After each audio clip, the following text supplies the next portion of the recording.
Save big during Labor Day at Lowe's. Get up to 40% off select major appliances. Plus, buy more to get up to an additional 20% off. Shop even more savings with 3 Stay Green 1 cubic foot vegetable and flower garden soil bags for $10. This Labor Day, take care of your home for less at Lowe's. We help, you save. Valid through 9/3. Soil offer excludes Alaska and Hawaii. Selection varies by location. Select locations only. While supplies last. See Lowe's.com for more details. Lowe's has the Labor Day deals you need to give your home a new look. Buy one, get one free select interior paint via Visa gift card rebate. Then, add the final touch with 2 for $8 on select 2.5 or 3-quart mums. Refresh your home and save big while doing it. Lowe's, we help, you save. Valid through 9/3. Mums offer in-store only. Selection varies by location. While supplies last. More terms and restrictions apply. See Lowes.com/rebates for details. All right. Ever wondered what really goes on inside a firehouse? Or what makes those first responders tick? We're about to find out. Today we're diving deep into the world of Chicago Fire, that long-running TV show about firefighters and paramedics in, well, Chicago. Now, sure, it's fiction, but the show draws on real experiences and tackles relatable human drama. Perfect for our deep dive today. Absolutely. We're going to learn what makes this show tick. Its characters, its themes, what makes it so gripping. And to help us separate the Hollywood sizzle from the real deal insights, we've got an expert with us. Yeah, I'm excited to break it all down. Ready to get fired up. Definitely. You know, the intensity of Chicago Fire is just fascinating. It's not just about the adrenaline rush. It's about going deeper, exploring the lives of these first responders, the bonds they form, even the scars they carry. They don't waste any time pulling you into that world either. Episode 1, you're thrown right into the controlled chaos of Firehouse 51. But it's more than just a backdrop, right? Oh, absolutely. Firehouse 51 becomes this microcosm of the entire firefighting world. The writers use it to explore the camaraderie, the really intense bonds that develop when you face life or death situations every single day together. Yeah. You know, it's like a crucible where these bonds are forged, becoming, well, stronger than family in many ways. You really see that, the way they celebrate victories together, how they mourn their losses, how they have each other's backs no matter what. And then you're introduced to this incredibly diverse group of characters, each with their own strengths and flaws and, baggage. Exactly. And I think that's a big part of what makes Chicago Fire so interesting. You've got Casey, the stoic leader, dealing with all that responsibility and the weight of tough calls. Then there's Severide, a real daredevil. He masks vulnerability with, all that bravado. Oh, Severide, always running into burning buildings. But I get the sense he's running from something deeper, too, right? Some of the research I read mentioned his recklessness almost seems like a way to self-medicate. That's a great point. It highlights those psychological complexities the show explores so well, especially with PTSD. It's not always flashbacks and nightmares. Sometimes it shows up as risk-taking or even trouble connecting with people. And they don't shy away from showing how it affects their personal lives. Like that scene where Casey completely shuts down emotionally. I think it was after a really brutal rescue. His partner, Gabby, tries to connect with him, but he can't or won't let her in. That scene is so powerful because it shows how trauma from the job spills over into everything. It's not just about the physical danger. It's that heavy emotional burden they carry. And that can be so isolating, even for the people who love them. It's true. You see it with Chief Bowden, too. He's the rock, that steady presence for everyone else.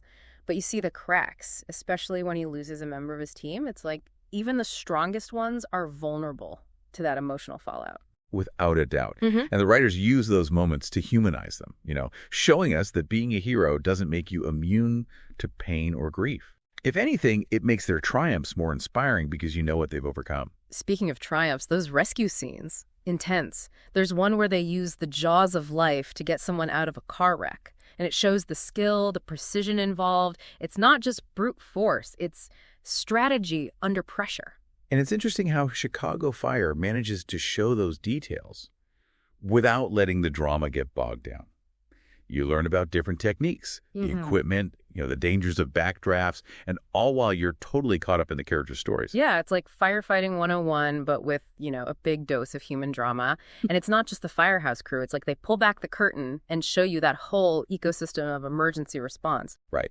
That's what I find fascinating about this whole Chicago franchise, actually. You see how the firefighters, the police, the medical professionals, they're all connected. What one does affects the others. It creates this really realistic, interconnected world, just like how emergency services actually collaborate. Like that crossover event where a huge fire leads to a crime scene and then, bam, the victims end up at Chicago Med.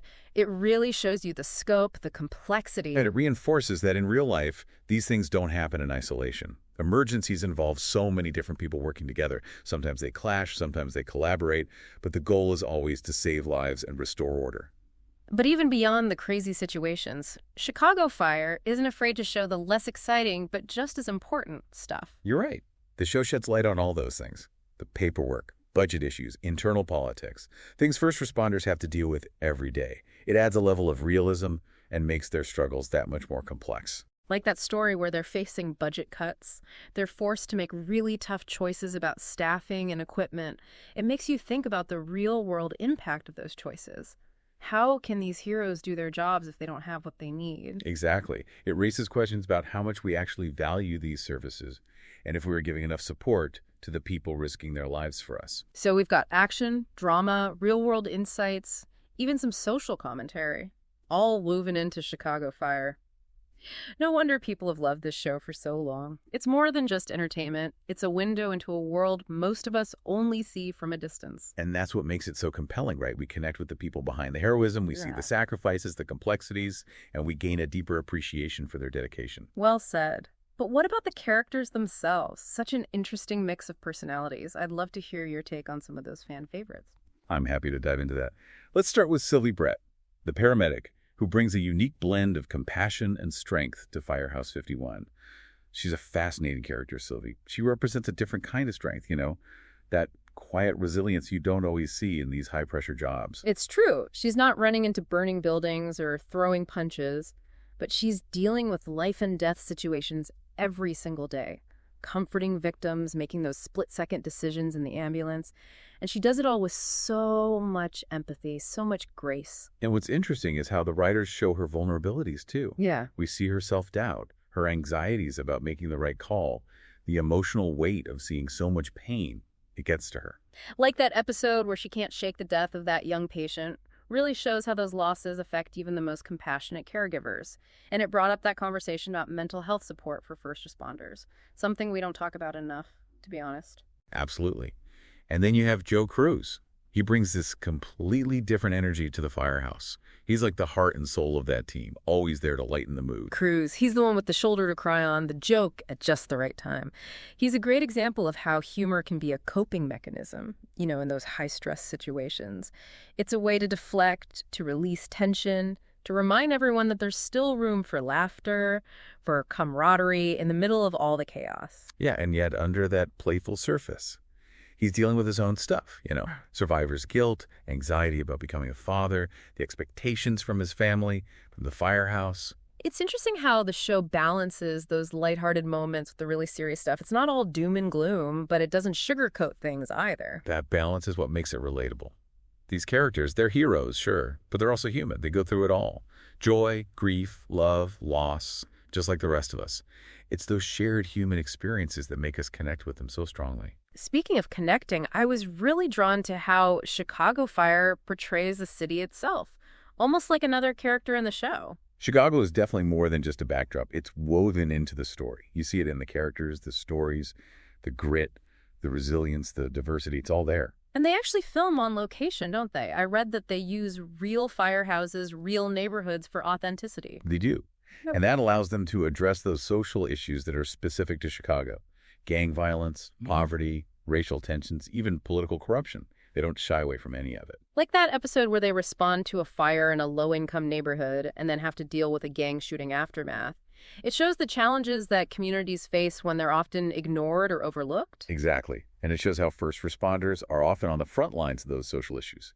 They see firsthand the impacts of poverty, inequality, systemic racism.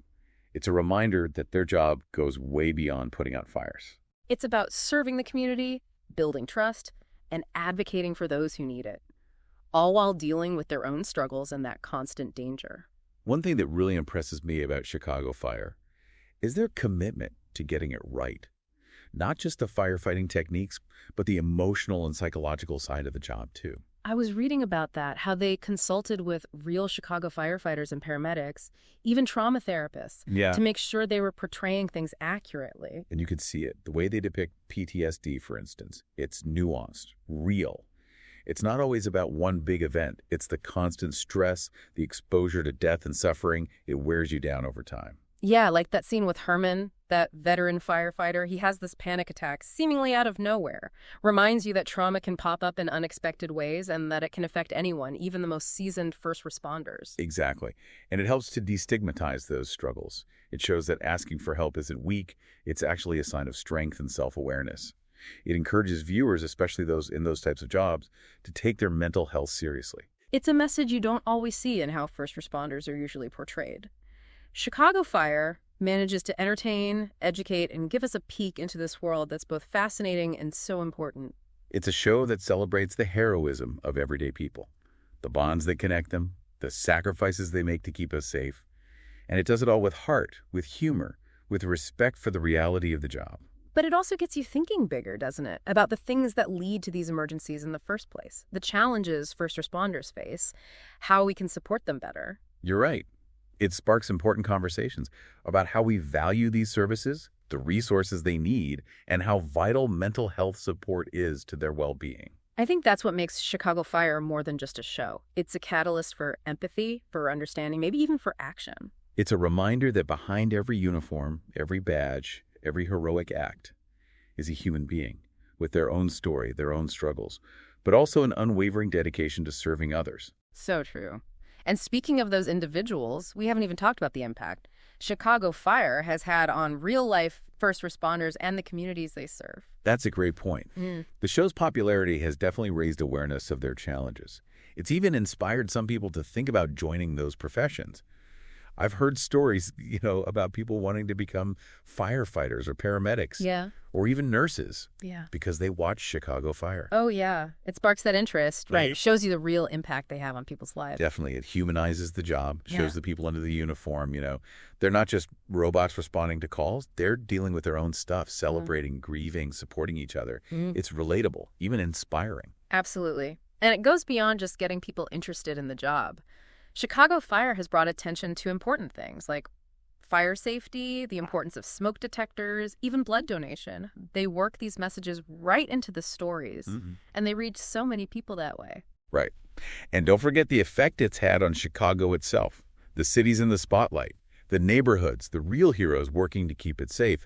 It's like a love letter to Chicago, showing how strong and full of heart it is. And there's been a real economic impact, too. The show created jobs, helped tourism, even boosted some of the neighborhoods where they film. It's something the city and the people who live there can be proud of. For sure. So we've got a show that's entertaining, insightful, and impactful. It's no wonder Chicago Fire has become this cultural phenomenon. It's captured people's attention all over the world. And it all comes back to that human element. The characters, their relationships, what they go through, that's what pulls us in, is why we keep coming back for more. It's a show about people running into danger when everyone else runs away. It's about courage, about caring, about that commitment to helping others no matter what. Exactly. And it reminds us that even when things are tough, there's still hope, there's resilience, and there's a reason to believe in the good in people. So well said. As we wrap up our deep dive into Chicago Fire, what's the biggest takeaway for our listeners? I think it's recognizing that heroism isn't about superpowers. Yeah. Or these big dramatic things. It's those everyday acts of courage, of compassion, of just doing the right thing, the kind of things we see in these characters, and the kind of things we can all find in ourselves and our communities. Couldn't have put it better myself. So whether you've been watching Chicago Fire for years or just started, I think we can all agree it's more than just a TV show. It's a reflection of who we are, our capacity for strength and for vulnerability. It celebrates the heroes all around us and reminds us that even in dark times, there's always light somewhere. On that note, we'll wrap up this exploration of Chicago Fire. Hope you enjoyed the deep dive. And if you have thoughts, anything you want to share, head over to social media and use the hashtag #DeepDiveChicagoFire. We'd love to hear from you. Until next time, keep exploring, keep questioning, and keep diving deep. Today is your lucky day. Today is the day that our $3 website works for you, paying you directly to your PayPal daily. Imagine $3 ongoing continuous payments to your PayPal account. Imagine falling asleep and waking up to $300 in your PayPal account. How would this make you feel? How could this help you? What bills could you pay? What kind of fun could you have? What does that retirement look like now? All for a one-time payment of $3. This website is DFY done for you, fully built and completely hosted, and never stops collecting payments for you. You have spent $3 on coffee on a regular, but that coffee won't help you create multiple streams of income. Click the link below.